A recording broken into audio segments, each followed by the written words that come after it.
안녕하세요. 답 없는 인간과 결혼했다가 지옥에서 빠져나온 저의 이혼 이야기를 해볼까 합니다. 애초에 결혼한 것부터가 잘못된 선택이었지만 그래도 더 늦기 전에 새 출발을 결심했기에 지금은 잘했다고 생각합니다. 저는 그냥 평범한 중소기업 대리였고 남편은 자영업자였습니다. 둘 다 직장인이었을 때 만나 결혼한 건데 신혼 때 남편이 말도 없이 회사를 관뒀습니다. 시어머니가 하는 가게를 물려받고 싶다는 게 그 이유였습니다. 어머님은 번화가 한 구석에서 작은 고깃집을 운영하고 계셨는데 나름 잘 되었어요. 잘 벌 때는 한 달에 순수익 1,000만 원도 찍을 때가 있었고 보통은 200에서 300만 원 정도 수익을 남기셨습니다. 아버님이 일을 하실 만한 몸 상태가 아니었기 때문에 어머님 혼자 고군분투하며 20년 동안 혼자 자영업을 하신 거죠.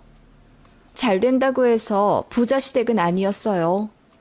시세 1억 2천 정도 되는 아파트, 자가로 하나 갖고 계셨지만 담보대출로 깡통 상태였고 어머님 버시는 돈으로 생활비랑 병원비 하며 쓰셨습니다.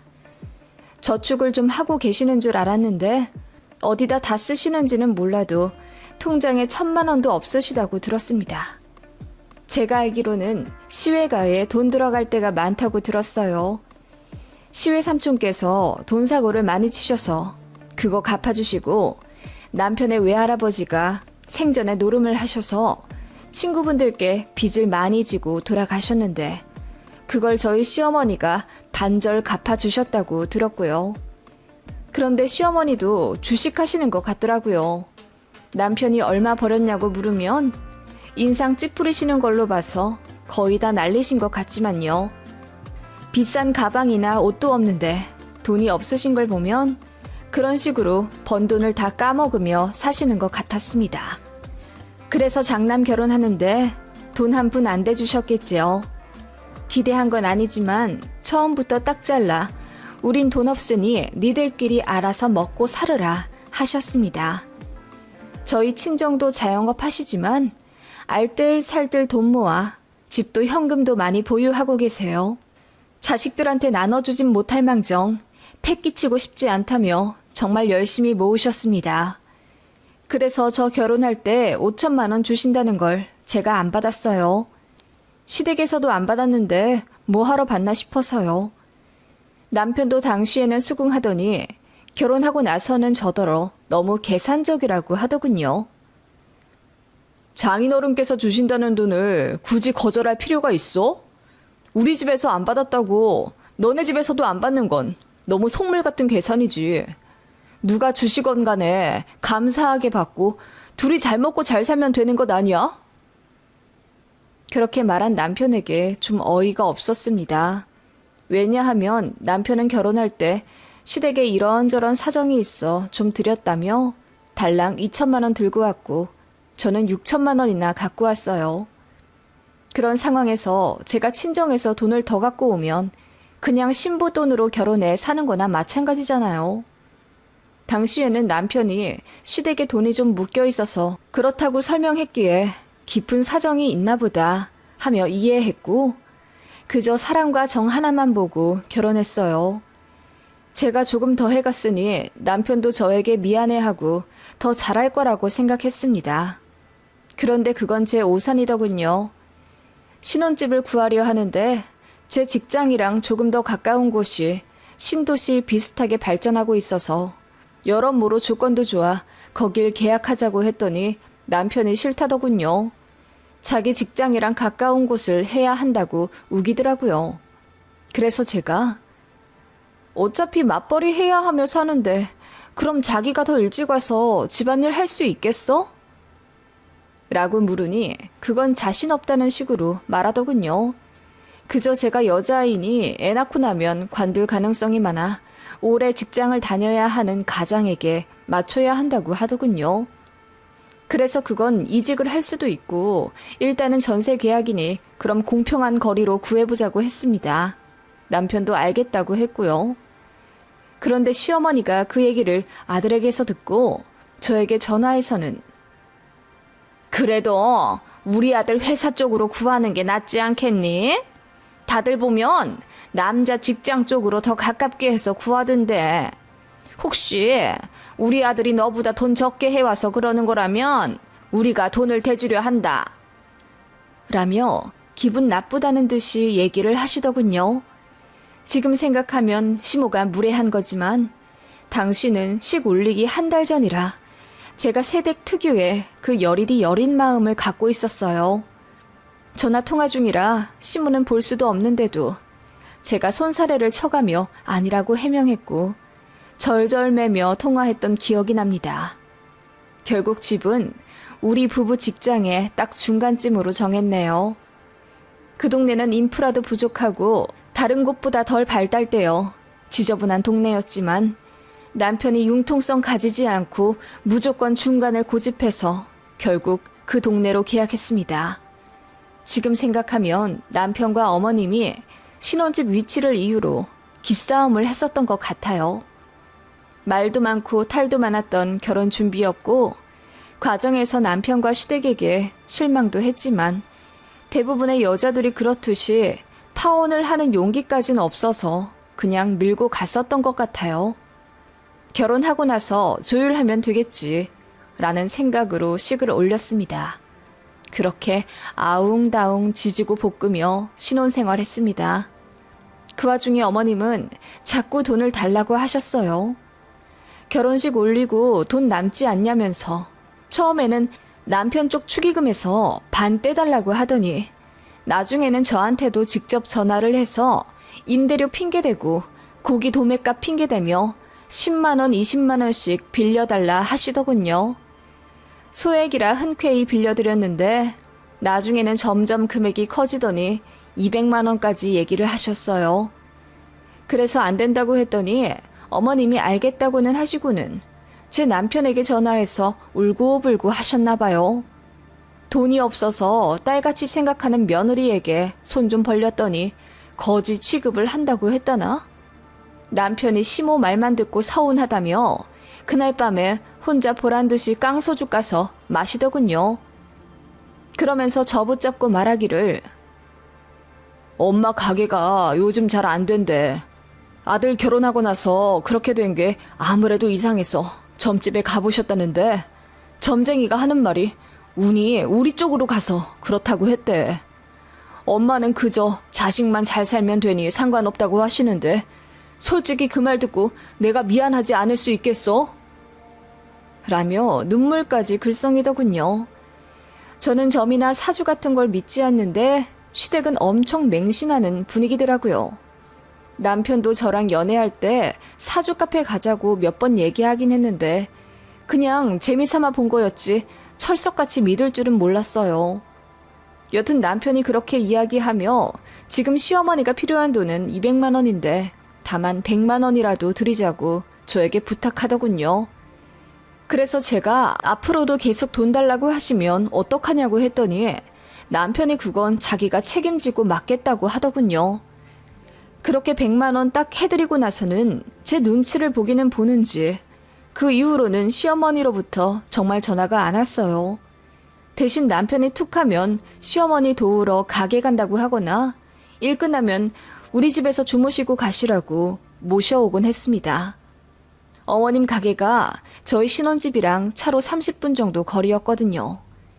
남편은 결혼하고 나서 자기가 총각 때 엄마를 제대로 보살펴드리지 못한 게 너무 죄송하게 느껴진다고 했어요.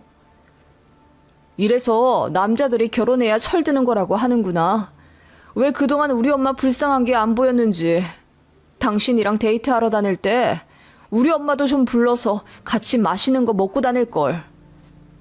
라고 하더군요. 너무 경악스럽더라고요. 그래서 내 남자친구가 나랑 데이트할 때마다 본인 어머니 불러왔으면 바로 헤어졌을 거라고 하니 농담인 줄 알더라고요. 어차피 이렇게 가족될 사이였는데 진작 친해졌으면 같이 효도하고 좋았을 거라면서요. 어이가 없더군요. 아무튼 그렇게 시도 때도 없이 어머님을 신혼집에 모셔오니 저는 편하게 있다가도 벌떡 일어나 야식이라도 차려야 했고 어머님이 주무시고 가신다고 하면 잠자리도 받으려야 했습니다. 정작 어머님을 모시고 온 남편은 딱 거기까지가 제 할 일이었던 것처럼 소파에 드러누워 있었고요. 제가 어머님 차 내어드리고 야식 만들어드리고 잠자리 펴드리고 다 했습니다. 그런 일이 반복되니 남편에게 불만이 쌓였고 점차 싸우게 되었어요. 제가 큰 소리 내면 남편이 눈치 보고 한동안 어머님 안 모셔오다가 제 기분이 좀 풀렸다 싶으면 다시 어머님 모시고 오고 그러더라고요. 안 그래도 회사 일로 고된 하루를 보내다 집에 오면 쉬고 싶은데 일주일에 한두 번은 꼭 시어머니가 집에 오시니 스트레스 받더라고요. 그런데 남편은 나중에 우리가 아이 낳으면 시부모님 손을 가끔 빌려야 할 텐데 염치 없이 구는 것보다 미리 잘 해드리고 도움 받는 게 낫지 않냐고 되려 저를 나무라더군요. 남편이 말을 참 잘해요. 그래서 저도 그런가? 하며 넘어간 적이 많고요. 지금 생각하면 가스라이팅 받으며 살았던 것 같기도 하네요. 그러던 와중 결혼 2년 차에 제가 임신을 했습니다. 지지고 볶고 살아도 그 와중에 애는 생기더군요. 남편과 이제 싸우지 말고 우리 세 가족 행복하게 잘 살아보자고 다짐도 했습니다. 그런데 이 인간이 저에게 말도 없이 회사를 관두었습니다. 어머님 가게를 자기가 물려받아서 요즘 스타일대로 조금만 더 손대면 제대로 대박 날 것 같다고 그 전에도 자주 이야기했어요. 저는 장사가 보통 일도 아니고 지금 어머님 잘하고 계시는데 왜 물려받으려고 하냐? 시기상조다 라고 하며 말렸지만 결국 제 허락을 받는 것에 자신이 없었는지 사표부터 내고 왔더라고요. 그때가 임신 5개월이었어요. 남편 때문에 울면서 회사 다녔네요. 이왕 그렇게 사고 친 거 제대로 해보라고 했더니 인테리어 하게 돈 좀 달라고 하더군요. 기가 막혔습니다. 그렇게 3천만 원 대출받아 남편은 시어머니랑 같이 장사를 하기 시작했어요. 남편이 젊은 감성으로 가게를 꾸며 재오픈하니 사람들이 많이 몰리긴 하더라고요. 그렇게 첫 달은 매출 1,500만 원에 순수익 600만 원 정도로 마무리 지었습니다. 남편이랑 어머님이 손잡고 방방 뛰면서 이제 부자 될 일만 남았다고 환호성 지르더군요. 그렇게 남편은 하루 종일 가게에 있느라 저는 임신 기간 동안 남편의 케어를 받은 적이 없습니다. 저 혼자 밥 챙겨 먹고 저 혼자 잠들고 저 혼자 일어나 회사 다녔어요. 너무 서러웠지만 그래도 다 같이 잘 되기 위함이니 견디고 견뎠네요. 저희 친정 부모님이 저를 많이 안쓰러워하셨고 철없는 사위에게 한 소리 하고 싶었지만 이제 애 아빠도 되는 마당에 긁어 부스럼 만들 일이 뭐가 있을까 싶어서 참으셨다고 해요. 그렇게 장사라도 잘하는 줄 알았는데 이번엔 어머님이 사고를 치셨습니다. 아들이랑 같이 하는 장사가 잘 되니 이 기세 몰아 사업 제대로 확장하자며 그 바로 옆 상가까지 계약하셨다고 하더군요. 남편도 처음엔 놀랐지만 엄마가 다 뜻이 있어서 그랬을 거라며 제가 혹시라도 불만 갖지 못하도록 설탕 발린 말로 저를 설득했어요. 그렇게 몇 달간 그나마 벌었던 돈마저 까먹고 이제 새로 계약한 상가 보증금까지 내야 하니 또 대출을 받을 수밖에 없었습니다. 저는 이미 만삭이고 이제 아이 태어나면 정신이 없을 텐데 이 와중에 대책 없이 대뜸 가게부터 계약해버린 어머님이 너무 미웠어요. 어머님은 저 따위는 안중에도 없다는 듯 오직 돈돈거리며 이제부터 우리 팔자 제대로 피는 거다.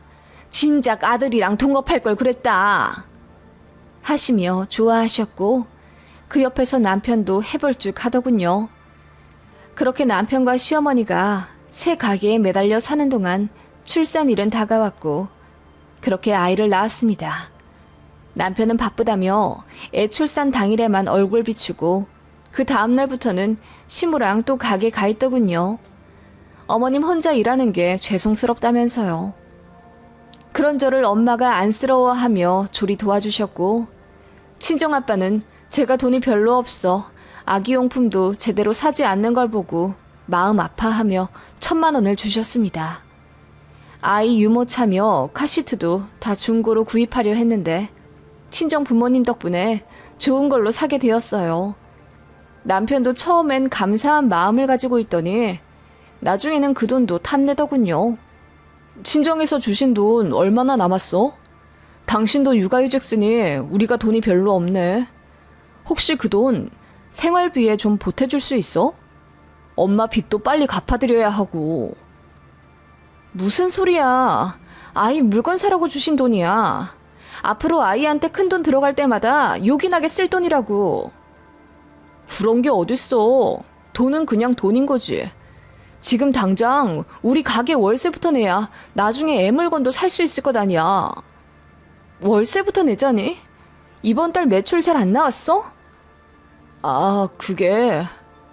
남편이 고개를 숙이며 가게 얘기를 안 하려 하더군요. 이상한 마음에 붙잡고 캐물으니 오픈빨이 끝나서 장사가 잘 안 된다고 울상이더군요. 그러게 무턱대고 가게 확장부터 하면 어떻게 하냐고 화를 냈더니 남편이 우리 엄마가 다 생각이 있어서 그렇게 한 거라고. 너 엄마랑 나 무시해? 라고 하며 화를 내더라고요. 아마 가게도 잘 안 되니 더 예민해졌던 것 같아요. 저는 저대로 아기 키우며 독박 육아하고 있는데 밖에 나가 시어머니랑 길바닥에 돈을 버리고 있는 남편이 너무 미웠습니다.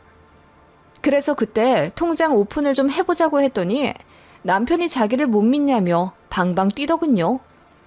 절대 안 보여줄 기세라 마음이 너무 착잡했습니다. 애 낳으면 도와줄 것처럼 굴던 시어머니도 가게 핑계로 아예 연락도 안 하시고 그리 원하시던 손자가 아닌 딸이라 실망하신 건지 관심도 없으셨어요. 게다가 뭔 놈의 돈이 자꾸 가게에 들어가는지 버는 돈에 비해 나가는 돈이 더 많은 듯 보였습니다. 그 정도 되니 제가 따로 모아둔 돈으로 아이 분유 사고 생활비 해서 쓸 수밖에 없었고 남편은 어느 순간부터 아이의 통장 내역을 꽁꽁 숨기더군요. 이렇게는 못 살겠다 싶어 아이 들쳐안고 가게로 갔습니다. 맨날 손님 많아 치이고 힘들다더니 막상 가니 파리만 날리고 있더군요. 어머님은 가게 구석에서 주무시고 계시고 그나마 딱 2테이블 상대하고 있는 건 남편 혼자였습니다. 그나마도 핸드폰 게임하면서 고개 숙이고 있느라 손님들 들여다보지도 않고 있었고요. 제 얼굴 보고 놀란 시모와 남편이 왜 왔냐고 되려 따지더군요. 저는 이대로는 못 살겠다며 둘 다 지금 뭐 하고 있는 거냐고 소리를 질렀어요. 그리고 통장 내역 까보라고 했죠. 안 보여주면 이혼할 거라고요. 그랬더니 남편이 그러더군요. 보여주면 이혼은 안 하겠다는 거지? 보고 딴소리 하지 마. 라고 하며 마침내 스마트폰을 열어 현재 통장 내역을 보여주었습니다. 세상에 마이너스 통장에 6천만 원이 찍혀 있더군요. 가게 하면서 빚만 낸 거였습니다. 어떻게 자금 관리를 이따위로 했냐고 화를 냈더니 어머님이 갑자기 울면서 내가 모자라서 그랬다. 내가. 우리 아들은 잘못이 없어. 라고 하시더군요. 얘기 들어보니 또 시외가에 돈 들어갈 일이 있어 제 남편 앞으로 빚을 끌어다 쓴 것 같았어요. 거기다 가게를 무리하게 확장하면서 들어간 돈도 있어서 벌어도 버는 게 아닌 상황이 맞았던 거죠.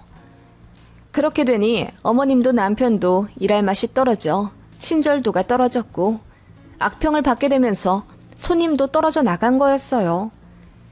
그거 보니 이 집안과 더 엮이면 저까지 지옥의 구렁텅이로 빠져 들어갈 것 같다는 생각이 들었습니다. 남편은 제 심각한 마음도 모르고 장인어른께 돈 좀 달라고 하면 안 되려나? 첫째 낳았을 때 1,000만 원 주셨으니 둘째 낳으면 또 주시겠지? 우리 이럴 거면 자식으로 재테크할까? 라는 저질 농담을 하더군요. 그 말 듣고 나니 천년의 사랑도 식더군요. 저도 잘난 게 없어 잘난 사람 만나지 못할 거라고 생각했습니다. 외모도 못나고 성격도 내성적인 저 같은 사람을 이만큼 아껴준 사람도 없었기에 제 운명이라고 생각했습니다. 왜 아이를 낳고 나서야 제대로 눈을 뜨게 되는지 제 자신이 어리석게 느껴지더군요. 저는 잘나지 않은 사람이지만 이렇게 살 만큼 못난 사람은 아니었습니다. 그걸 그 순간 깨닫게 되더군요.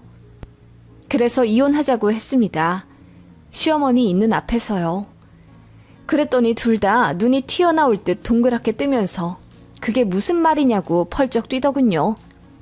어머님은 더 오버액션하며 다 자기 때문이니 자기가 나가 죽겠다고 뒤로 넘어가셨고, 남편은 그런 어머님 말리느라 눈물바람이었고요. 저는 그대로 이혼하겠다고 돌아섰습니다. 남편이 적반하장으로 나오며 애 딸린 이혼녀로 사는 게 쉬운 줄 아냐고 비아냥대더군요. 그 말 들으니 신기하게 더 힘이 나더라고요. 그 와중에 참 잘된 것은 신혼집 전세 계약을 제 이름으로 하였고, 대출금 갚은 내역도 다 제 이름이라 재산 분할하기 깔끔하더군요. 남편이 이혼 안 하겠다고 버티길래 소송 걸었습니다. 오랜 시간 동안 재판하느라 많이 힘들었지만 변호사님 덕분에 잘 끝냈어요. 말도 없이 회사 관두어 임산부 혼자 생계 책임지게 한 점, 큰돈 들어가는 일마다 상의 없이 대출받은 점, 육아에 참여 안 한 증거 등을 내세워 남편이 유책 배우자가 되었고, 위자료로 2천만 원, 양육비 매달 80만 원 받기로 결론 났습니다. 그리고 한부모 명목으로 넣은 청약이 당첨되어 아이와 제대로 된 아파트 들어가 지금까지 잘 살고 있고요. 다행인 점은 아이가 워낙에 건강 체질이라 저 혼자 워킹맘 하면서 발 동동거릴 일이 거의 없었다는 점입니다. 지금은 초등학교 3학년인데 아빠 없이도 밝고 건강하게 잘 크고 있습니다. 어찌나 똑부러지는지 한글 따로 가르치지도 않았는데 5살에 혼자 떼었고, 공부시키지도 않아도 알아서 잘하고, 책을 워낙 좋아해 저 오기 전까지 도서관에서 책에 코박고 있습니다. 전 남편과 결혼한 것은 제 인생의 오점이었지만 제 아이를 얻은 것은 제 인생에서 가장 찬란한 빛이었습니다. 저도 아이를 위해 열심히 살다 보니 회사에서도 인정받아 지금은 팀장으로 일하고 있고요. 회사도 어느덧 많이 커서 중견기업을 향해 달려갑니다. 실수는 실수에서 그쳐야 합니다. 실수라는 걸 깨달았을 때는 좌절에만 빠져있지만 말고 빨리 그 자리에서 빠져나오는 게 중요한 것 같아요. 저 같은 분들이 계실까 하여 저의 이혼 이야기를 들려드려 봤습니다. 혹시 사이다 원하시는 분들이 계실까 해서 전 남편과 시모 근황도 알려드리자면, 당연히 그 고깃집은 빚만 지고 망했고요. 그 이후로 김밥집을 하겠다고 창업했는데 그것도 잘 안 되는 것 같고, 전 남편은 양육비 보내려고 투잡 뛰고 있다고 들었습니다. 아마 지금 시댁과 제 남편은 돈방석이 아닌 빚더미 위에 앉아있을 겁니다. 전 남편은 이혼 이후 종종 울면서 재결합하고 싶다고 빌지만 그런 일은 죽어도 없을 테니 안심하세요. 긴 글 읽어주셔서 감사합니다.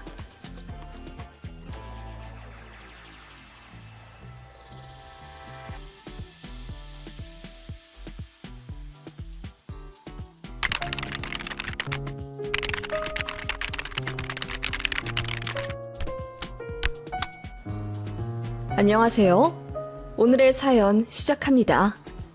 저는 아이 둘 있는 워킹맘입니다. 우리 시어머니처럼 심술 맞은 분 계시려나 싶네요. 심지어 남편보다 돈도 더 벌고 결혼할 때 집값의 반절 정도 갖고 와 남편 못지않게 보탰는데도 며느리한테 무슨 억하심정이 있어서 그리 볼 때마다 괴롭히시는지 모르겠어요. 그나마 남편이 때마다 막아주었고 중재했었는데 그래서 더 약이 올라 저에게 그러시나 모르겠습니다. 시댁에 관해서는 참 많은 사건들이 있답니다. 일단 시부모님은 현재 졸혼, 엄밀히 말하면 별거 중이시고 아마 황혼 이혼하실 수도 있습니다. 아버님은 무뚝뚝하시지만 그만큼 아들 며느리에게 일체 간섭 안 하시고 이따금씩 아는 분에게 받은 값비싼 녹용이나 애플망고 같은 귀한 음식을 보내주시기도 하고 아이들 계좌 앞으로 100만 원씩 턱턱 내주시는 분입니다. 그리고 멀리 아랫지방에 떨어져 살고 계셔서 명절 전후로 한 번씩 뵈러 가요. 전화도 오직 당신 아들과 손주들이랑만 하시기 때문에 며느리랑 트러블이 아예 없습니다. 하지만 어머님이랑은 결혼 초반부터 엄청 삐그덕거렸어요. 일단 예물 예단부터 쉽지가 않았지요. 저희는 신혼집 마련이 가장 급선무였기 때문에 결혼도 신혼여행도 전부 검소하게 진행하기로 했습니다. 그리고 집을 매매했죠. 이 과정에서 저도 모은 돈 탈탈 털어 남편만큼 가져갔고요. 양가도움 일절 안 받고 저희끼리 결혼하는 대신 예물 예단 같은 허례허식은 하지 말자고 했습니다.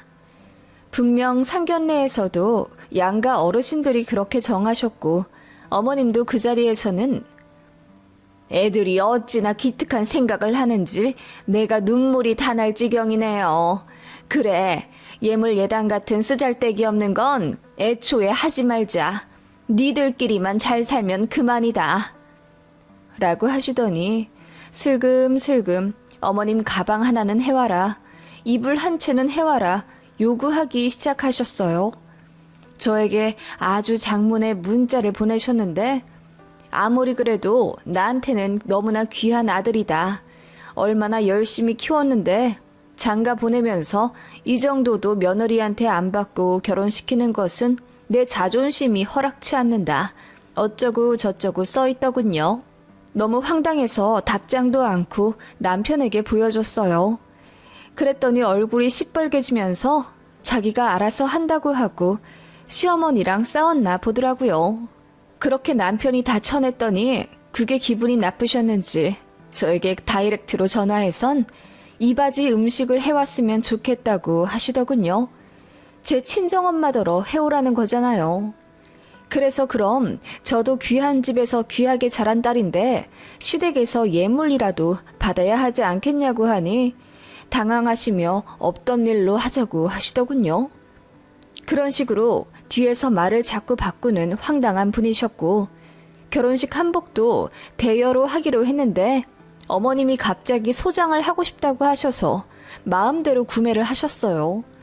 당연히 어머님이 직접 돈을 내신 게 아니라 저희 앞으로 금액을 달아 놓으셔서 저희 결혼식 다 끝나고 한복집에 최종 결제하러 갔다가 기절할 뻔했습니다. 어머님이 170만 원짜리 한복을 구매해 놓으셔서요. 그거 남편 축의금 들어온 것에서 빼서 메꿨습니다. 돈 아끼려고 저희 신혼여행도 가까운 곳으로 300만 원도 안 들여 갔다 왔는데 솔직히 어머님이 너무 원망스러웠어요. 그 밖에 이런저런 일이 많아서 남편도 어머님한테 학을 뗐고 저 역시 시어머니 자리 잘못 만났다는 불안감에 결혼 초부터 심기가 불편했습니다. 역시나 제가 안부 전화 안 한다고 눈물바람을 하시질 않나. 저희 둘 다 맞벌이에 너무 바쁜 상황인데 툭하면 저희 신혼집 놀러 온다고 말도 없이 터미널에 도착하셔선 데리러 오라고 하시질 않나. 애 낳고 나서는 시어머니가 지어준 이름 안 했다고 산후조리원에서 저에게 소리를 고래고래 지르며 혼내셨습니다. 그 일로 남편이랑 시어머니랑도 엄청 싸웠어요. 저도 시어머니 때문에 남편한테 하소연하는 일이 잦았고 남편도 본인 어머니가 너무 선 넘는다는 것을 알기에 항상 언성 높여가며 자제시켰어요. 솔직히 말해 남편 총각 시절에는 어머님이 관심도 별로 안 두고 본인 삶을 즐기기 바쁘셨다는데 결혼시키고 나서 이렇게 내 아들 거리시는 것도 황당했습니다. 아무튼 산후조리원 일은 정말 시어머니랑 절연 직전까지 갔었네요. 어머님이 울면서 내가 우리 아들이 낳은 새끼 이름도 못 지어주냐? 그런 시어머니라 제가 정이 떨어질 수밖에 없었고 이래서 시짜 하는 거구나 싶었지만 제 주변을 다 돌아봐도 다들 고부관계가 좋고 시어머니랑 잘 지내는데 저만 이런 상황이라 속이 쓰리더군요. 남편도 본인 어머니가 시어머니가 되니 180도 바뀌어 버린 것에 적응하지 못했고 또 실망한 것 같더라고요. 다행히 남편은 늘 제 편이 되어 주어서 큰 부부싸움까지 간 적은 없었는데 문제는 시어머니가 저만 보면 그렇게 심술을 부리신다는 거지요. 그래서 시댁에 가기도 싫었습니다. 가봤자 어머님이 이 핑계 저 핑계 대며 계속 저를 부엌대기로 쓰려고 하시고 제가 남편한테 뭐 하나라도 시키면 그렇게 대놓고 째려보세요. 네가 해도 되는 걸 꼭 그렇게 남편을 시켜야겠냐? 애들 앞에서 가장 체면 좀 살려줘라. 어머님이 그렇게 말씀하시면 저는 애들 앞이니까 더 시켜야죠. 엄마 아빠 똑같이 일하는데 똑같이 살림하는 바람직한 모습 보여줘야 우리 애들 잘 자라지 않겠어요? 라고 되받아쳤습니다. 극 신혼초 때 말고는 늘 제가 단 한마디도 안 지고 받아쳤기 때문에 어머님이 저를 정말 싫어하세요. 그래서 어머님도 더 악에 받쳐서 우리 아들, 내 아들 거리시는 것 같습니다. 그렇게 되니 남편도 본인 엄마 만나기 싫어했고 딱 어머님 생신이랑 명절에만 뵈러 갔습니다. 그나마도 애들 좀 크기 시작하니 남편이 저는 집에서 쉬라고 하고 애들만 데리고 가서 밥 먹고 오고 그랬어요. 그렇게 제가 시댁에 안 간 날은 어머님이 꼭 저에게 전화해서 참 팔자 좋다. 남편 잘 만나 시집살이 한 번 안 당하고 호강하며 사는구나. 라며 비아냥거리셨죠. 그러면 저는 어머님, 이게 시집살이 아니고 뭔가요? 진짜 호강하며 살면 이런 전화도 안 받았겠죠. 라고 했더니 어머님이 대번 전화를 팍 끊어버리시더군요. 그렇게 어머님과 들이받으며 결혼생활 10년 했습니다. 애 둘 낳고 나서도 회사 안 관두고 버틴 덕분에 회사에서 팀장까지 승진했고 집도 더 좋은 걸로 매매했으며 차도 좋은 걸로 바꿔 타며 살게 됐습니다. 그만큼 저도 남편도 희생하는 삶을 살았기에 가능했습니다. 제가 바쁜 만큼 남편도 회사에서 휴가도 많이 냈고 잠 줄여가며 집안일도 많이 했어요. 서로 불만 갖지 않고 배려한 덕분에 그 어느 가정보다 굳건하고 행복하게 자리 잡을 수 있었다고 생각합니다. 그렇게 치열하게 사는 저를 보며 친정 부모님은 딱하다며 안쓰러워하셨고 어머님은 독하다고 표현하셨네요. 그래서 그런지 같이 밥 먹으러 가게 되면 어머님이 그렇게 제 입에 들어가는 음식을 아까워하셨습니다. 어떤 식당을 가든지 늘 반찬이랑 메인 음식을 티나게 제 남편 앞으로 밀어버리는 시어머니의 행동에 남편이 인상을 찌푸리며 되돌려 놓아도 잠깐 한눈 파는 사이에 꼭 바꿔 놓으시더군요. 보통은 손주들 많이 먹으라고 애들 앞으로 음식을 밀어주지 않나요? 저희 시어머니는 애들 앞에서도 그러세요. 네 아빠가 얼마나 고생하며 사는지 아니? 아빠한테 잘해라. 아빠도 수고를 많이 하는 건 맞지만 어쨌든 애들한테 더 신경 쓰는 건 엄마랑 비할 때가 못 되는데 어머님이 그렇게 이야기하니 애들도 거부감이 들지요. 그래서 우리 애들은 친할머니 별로 안 좋아합니다. 남편도 어머님 그런 모습 보기가 싫으니 만나서 식사하게 되면 이제 뷔페로 가자고 하더군요. 그래서 각자 덜어먹으니 어머님이 그나마 그런 행동을 덜 하셨습니다. 그치만 제가 접시를 비울 때마다 너는 어찌 그리 잘 먹니? 네 남편보다 더 잘 먹는 것 같다. 집에서도 그러니? 라며 꼭 듣기 싫은 말씀을 하세요. 그걸 남편이 자리 비웠을 때만 교묘히 말씀하시곤 하셨지요. 참 답없는 시어머니예요. 제가 잘 안 만나려 하는 이유를 아시겠지요? 아무튼 그러던 와중에 저희 큰아들이 수학 경시대회에서 대상을 타게 되었고 저희 친정에서 축하금을 쏴주셨어요. 아버님도 얘기 듣고는 고생했다며 애들 앞으로 용돈을 보내주셨고요. 어머님께도 우리 큰애가 큰 상 탔다고 말씀드리니 어머님이 그럼 축하 기념으로 밥을 먹자 하시더군요. 그래서 큰애 바꿔라 하시고는 뭐 먹고 싶냐 물어보시길래 우리 큰아이가 양념갈비라고 했더니 그거 네 아빠가 잘 안 좋아하는 건데 차라리 삼겹살은 어떠니? 라고 하시더군요.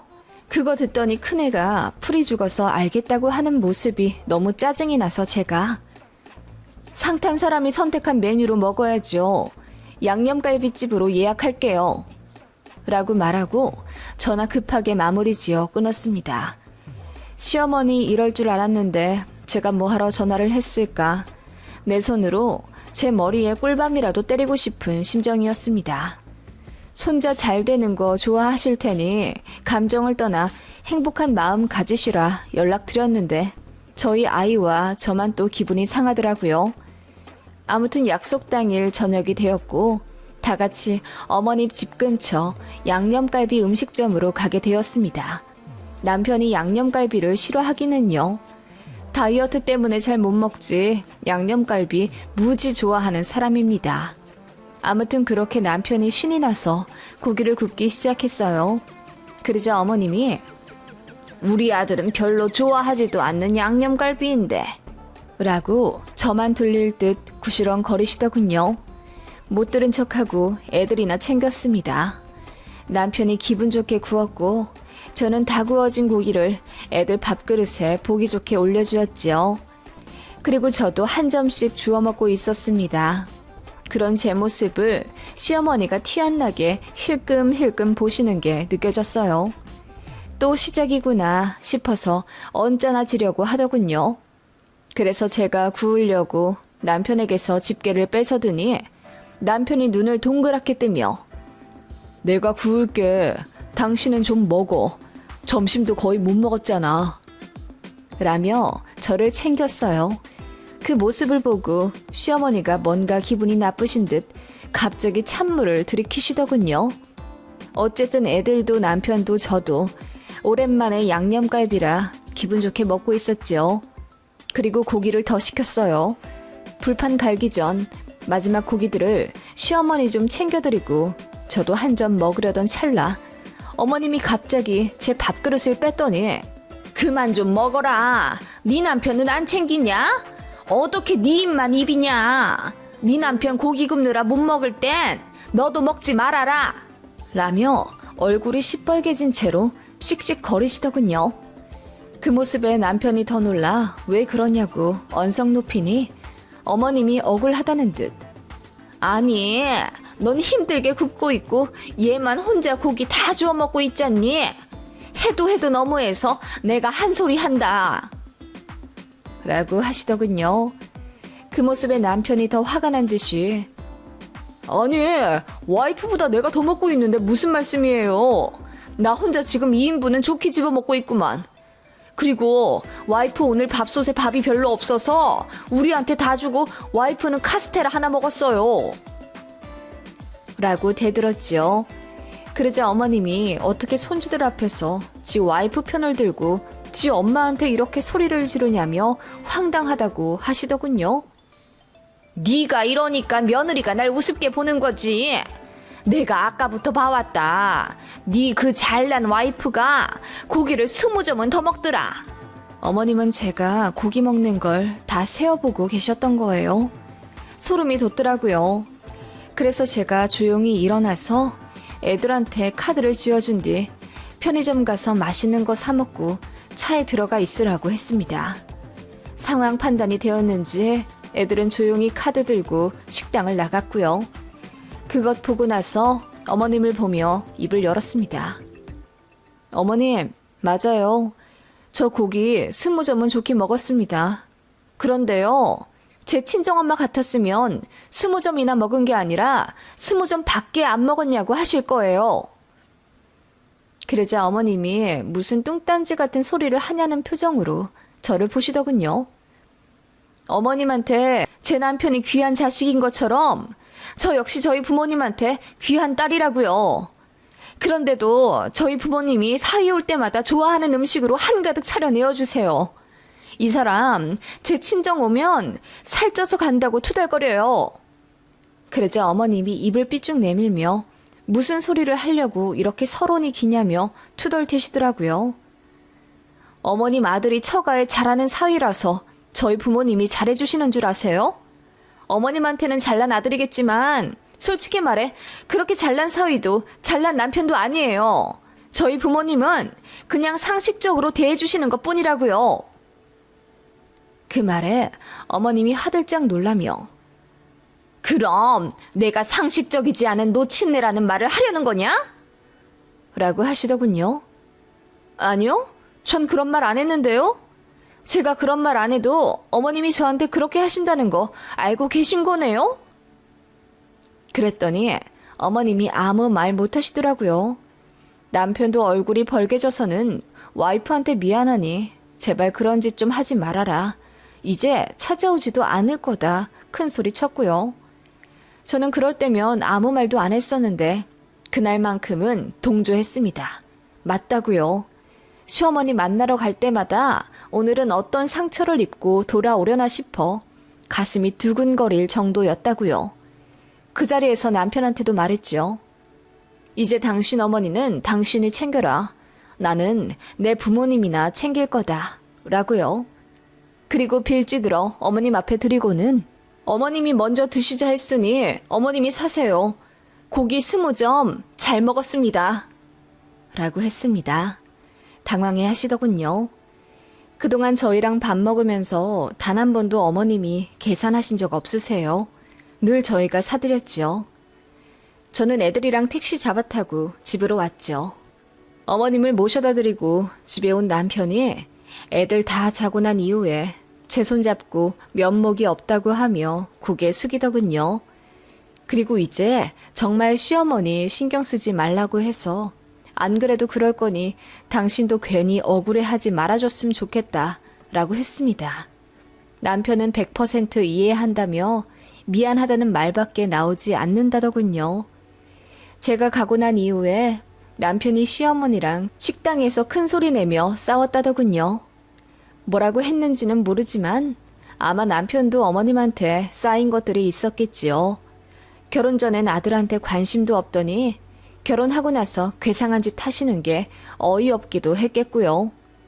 아버님이랑 사이가 안 좋아 결혼한 아들네 부부한테 집착한 것도 남편은 이미 눈치채고 있었어요. 그래서 이제 더 어머님이랑 거리 둘 거라고 하더군요. 어머님이랑은 그 이후로 1년 반 동안 연락 단 한 번도 안 했어요. 얼굴도 안 봤고요. 그 안에 어머님이 손가락이 골절되셨는데 제가 병원 가보려고 하니 남편이 말리더군요. 이러면 자기가 애쓴 이유가 없다나? 그래서 전화 한번 드렸더니 어머님이 귀가 팍 죽어서는 고분고분하게 대답하시고 조용히 끊으시더라고요.